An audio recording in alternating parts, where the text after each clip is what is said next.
Pala nang magsisimula yung trial sa Sandigan Bayan at sa mga korte. Mayroon ng warrant of arrest na na-issue laban sa kanya dahil wala tayong extradition treaty na umiiral between Portugal or some other countries na pwedeng naandun si Saldico.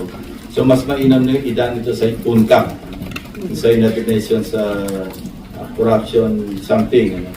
192 member countries, member ng Pilipinas, at pwede tayong tumulog doon para maiuwi rito si former Congressman ko. Yung European Union, alam ko meron silang agreement na magtutulungan sila kung nasa isang bansa na walang extradition treaty ang naghihiling na bansa.